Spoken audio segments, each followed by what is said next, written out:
Pemirsa, pasangan Cagup dan Cawagup Jawa Timur nomor urut 2 Khofifah Indar Parawansa Emil Dardak meraup dukungan kiai dan santri di wilayah Mataraman. Dukungan ini diberikan dalam rapat konsolidasi JKSN di Madiun Minggu malam.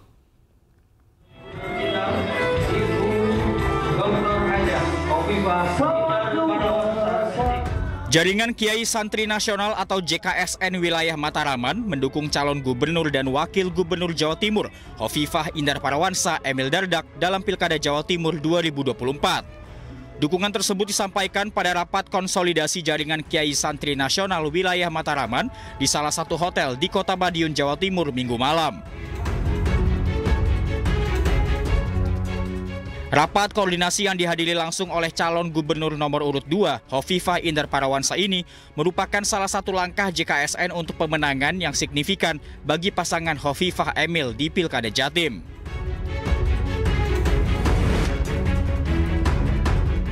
Jaringan Kiai Santri ini kan sebetulnya bagian yang tidak ada kaitan dengan Pilgub secara spesifik. Dan alhamdulillah jejaring ini pada Pilgub kali ini mereka memberikan support, dukungan pada proses ikhtiar kami, saya dan Mas Emil. Dengan adanya dukungan dari jaringan Kiai dan Santri Nasional wilayah Mataraman, Khofifah berharap dukungan tersebut dapat terakumulasi dalam proses pencapaian kemenangan pasangan Khofifah Emil pada Pilkada Jawa Timur 2024. Dari Madiun, Jawa Timur, Arif Wahyu Effendi, iNews melaporkan. Pasangan calon gubernur dan wakil gubernur Jawa Timur nomor urut 3 Tri Risma hari ini Zahrul Azhar Asumta atau Gus Hans menemui puluhan influencer di Surabaya. Risma Gus Hans berharap para influencer bisa menyebarluaskan program kerja yang akan dijalankan apabila terpilih sebagai gubernur dan wakil gubernur Jawa Timur. Pasangan calon gubernur dan wakil gubernur Jawa Timur nomor urut 3 Tri Risma hari ini dan Gus Hans temui puluhan influencer untuk menyampaikan program-program kerja mereka jika nantinya terpilih di Pilkada Jawa Timur 2024. Berbagai sektor mulai dari pendidikan gratis secara penuh hingga tingkat SMA, pembangunan infrastruktur, serta pembangunan dan pemerataan kualitas sumber daya manusia memerlukan sosialisasi di masyarakat. Pertemuan ini sekaligus sebagai strategi untuk menggait generasi Z melalui para influencer yang kini juga dianggap menjadi bagian dari pilar demokrasi. Tapi yang paling penting adalah bagaimana kita memberikan informasi sekaligus nanti seandainya itu terjadi mereka sudah bisa menyiapkan apa yang mereka harapkan dan apa yang mereka impikan, kemudian kita rangkum dengan langkah-langkah yang akan. Pemirsa, calon gubernur Jawa Timur nomor urut 1, Luluk Nur Hamidah berkampanye di hadapan Paguyuban Saudagar Bawean. Cagup yang diusung PKB ini berjanji akan mengembangkan potensi alam dan hayati serta memajukan sektor pariwisata di Bawean yang masih masuk wilayah Kabupaten Gresik, Jawa Timur.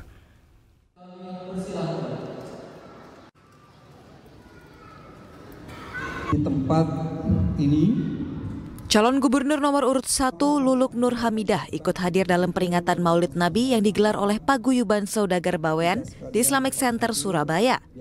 Dalam kunjungannya kali ini, Luluk menekankan tentang pelayanan dasar yang dibutuhkan oleh masyarakat Bawean. Tak hanya itu, Luluk juga menginginkan Bawean yang merupakan penghasil ikan terbesar ketiga di Jawa Timur tersebut untuk diberikan fasilitas penunjang yang memadai.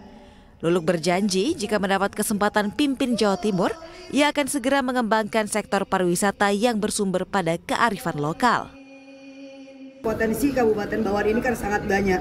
Di situ ada potensi ikan, ya, kemudian sektor-sektor perikanan. Nah, kalau kemudian di sana juga disediakan fasilitas yang memungkinkan para nelayan bisa budidaya, kemudian nelayan yang tangkap itu juga bisa punya kayak cold storage, maka kemudian ini bisa menggerakkan banyak sektor di sana, termasuk juga para pelaku UMKM yang berbasis kepada sumber hayati laut dan juga hasil-hasil olahan sektor di perikanan. Luluk optimis jika dirinya mendapat amanah memimpin Jawa Timur Daerah Bawean yang masih masuk wilayah Kabupaten Gresik akan berkembang pesat karena memiliki sumber daya alam dan hayati serta pariwisata yang cukup berpotensi. Dari Surabaya, Jawa Timur, Hari Tambayong, iNews melaporkan. Debat perdana pemilihan gubernur dan wakil gubernur Jakarta diselenggarakan di Grand Ballroom G-Expo Kemayoran, Jakarta. 3 pasangan calon kemukakan visi misi terkait penguatan sumber daya manusia dan transformasi Jakarta menjadi kota global.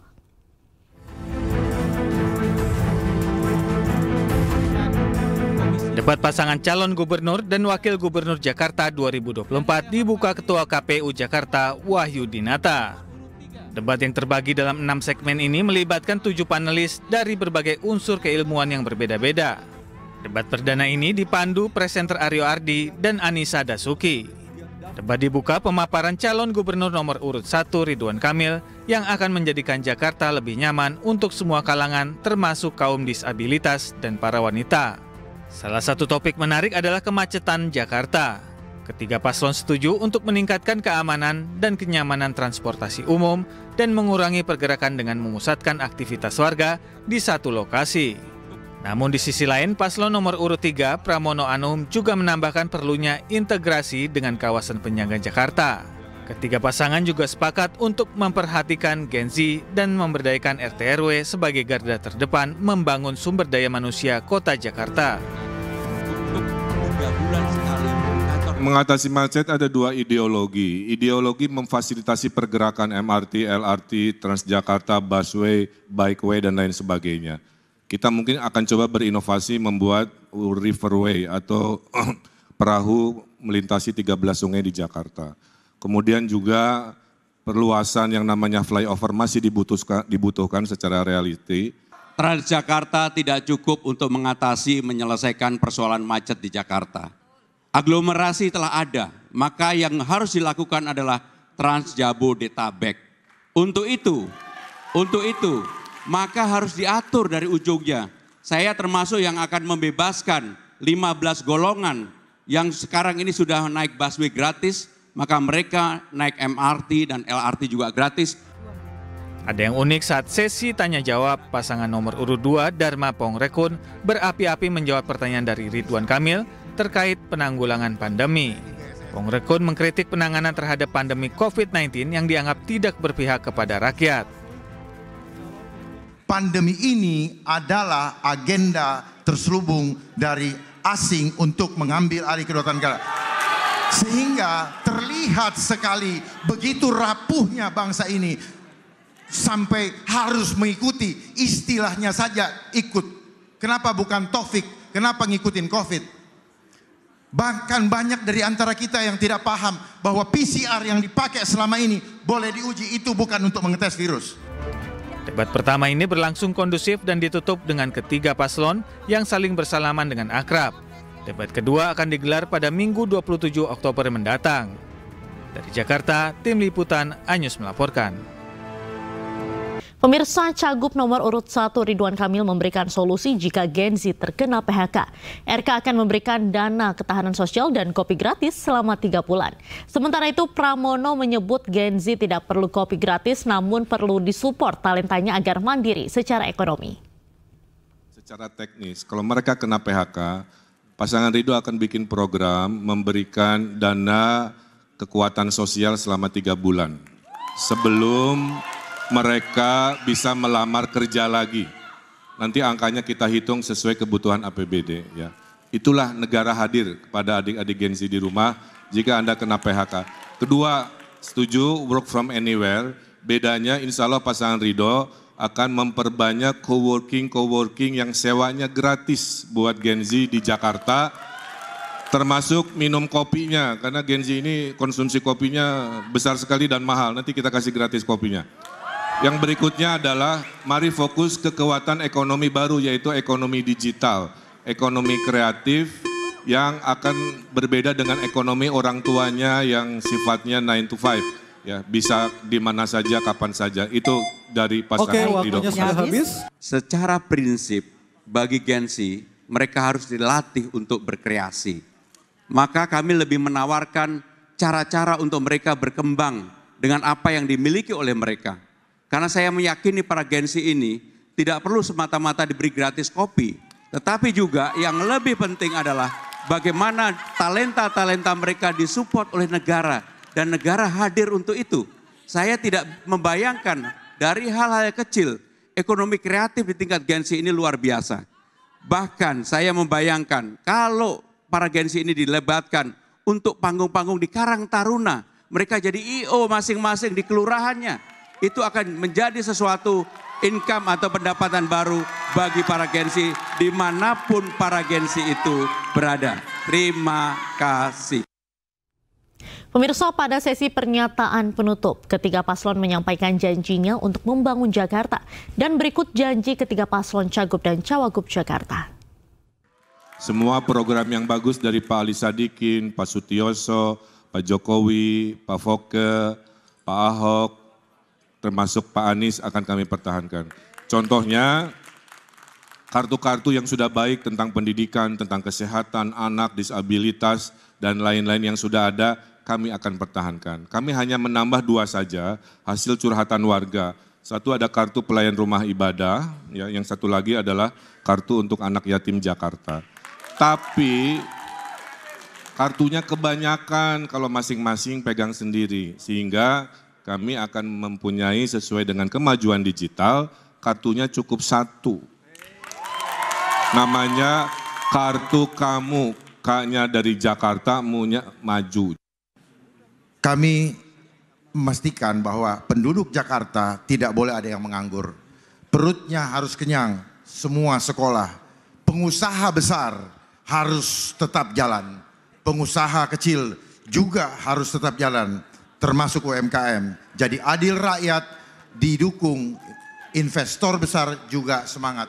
Oleh sebab itu kami akan mengeluarkan kebijakan bagi UMKM atau rumah makan.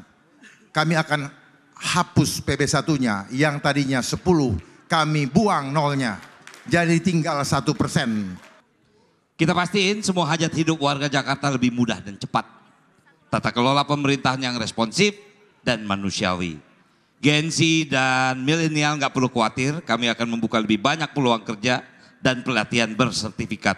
Mulai dari public speaking hingga literasi finansial. Kami berkomitmen menjadikan Jakarta kota yang inklusif.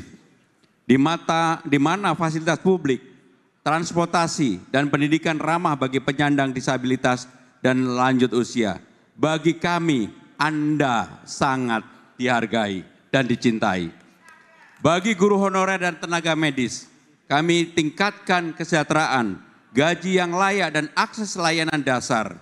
Anda adalah pahlawan yang layak mendapatkan penghargaan setinggi. Mirsa, saat konferensi pers usai debat perdana Pilkada Jakarta, pasangan Ridho berjanji akan menanam 3 juta pohon untuk mengatasi polusi di Jakarta. Sementara itu, pasangan Pramono Rano Karno berjanji tidak akan menjadikan jabatan Gubernur Jakarta sebagai batu loncatan untuk masuk dalam kontestasi Pilpres 2029. Nah, kami membumikan gagasan-gagasan itu menjadi hal-hal yang mudah dipahami oleh warga Jakarta. Kemudian kami berbagi tugas, Pak Sus juga saya monitor di sesinya menjawab dengan lugas, poin-poinnya juga sangat luar biasa, dan tentunya saya lihat secara umum ya, ini debat bagus ya, hubungan kami antara nomor 2, nomor 3 juga hangat, tidak ada ketegangan yang sifatnya personal, semua pertanyaannya juga adalah tentang program ya. Saya kira itu sangat baik. Mudah-mudahan di debat kedua ketiga makin keren, makin hangat sehingga Pilkada Jakarta naik kelas ya, menjadi pilkada teladan percontohan senasional. Tadi mungkin Pak Suswono belum sempat membahas mengenai salah satu penyebab polusi udara di Jakarta karena ada PLTU Pak di sekitaran kawasan DKI Jakarta. Bagaimana Pak Suswono menangani hal tersebut? Apakah sama penanganannya dengan penanaman pohon saja Pak? Terima kasih. Ya, tentu kita akan lobby ke pusat ya, karena bagaimana juga itu kewenangan dari pusat. Yang jelas kami lebih bertekad pada bagaimana menghijaukan Jakarta. Sehingga kita bertekad dalam waktu 3 tahun mudah-mudahan tertanam 3 juta pohon. Ya. Mas Pram, setelah tadi ada tercetus di panggung debat untuk kemudian ya membuat wacana Mas Pram jadi calon presiden ke depan gitu kira-kira.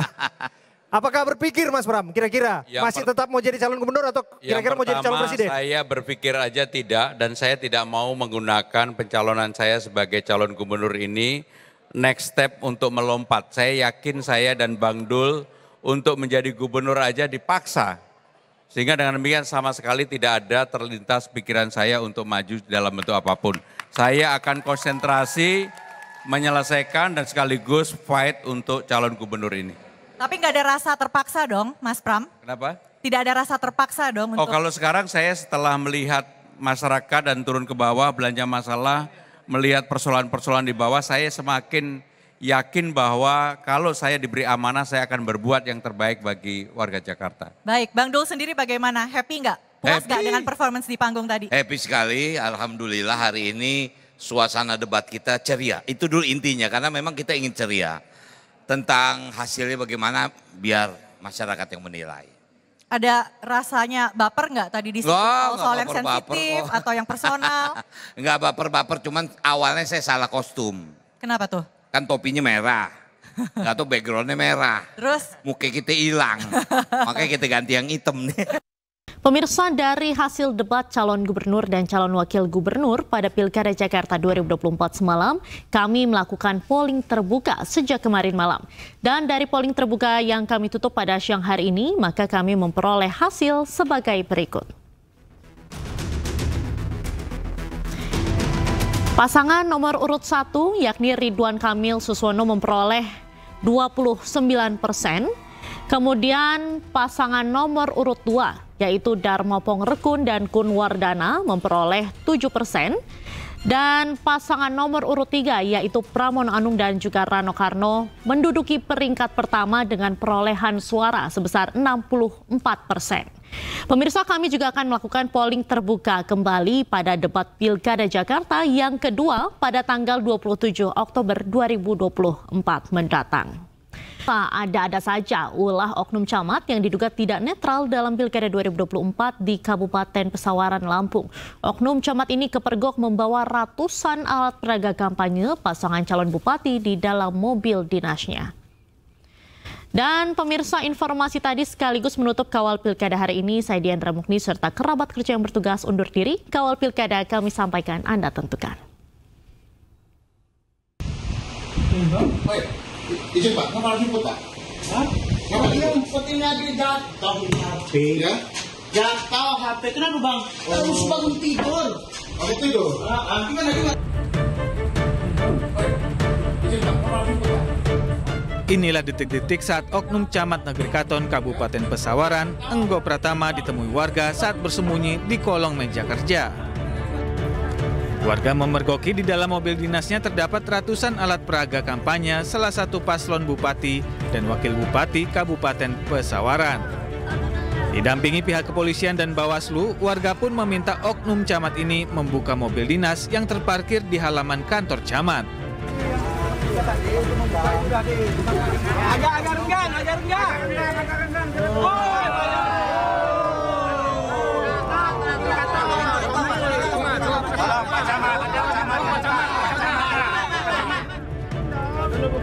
Benar saja, di dalam mobil dinas tersebut warga mendapati ratusan banner calon bupati nomor urut 2 Nanda Indira dan Antonius. 3 jam apa ya? Namanya ngantuk. Tidur di bawah meja ini 3 jam Pak. Tidur Pak ya? HP-nya jatuh. Oh, itu memang mobil ini yang Bapak yang bawa Pak? Pendek Pak. Bukan. Nganternya kok pakai celana pendek Pak? Ya Pak. Tidur di bawah mejanya bisa sampai 3 jam ya Bang ya? Tidur di atas kursi. Oh, Bapak minat sini.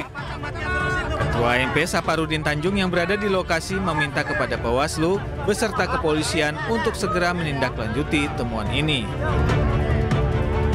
Artinya ini ada tangkap tangan ya, artinya ada dugaan, mungkin sudah bukan dugaan lagi, karena tadi sudah dibuktikan bahwa di dalam mobil dinas Pak Camat ya kan, setelah dibuka benar ada banner-banner dari calon ya kan.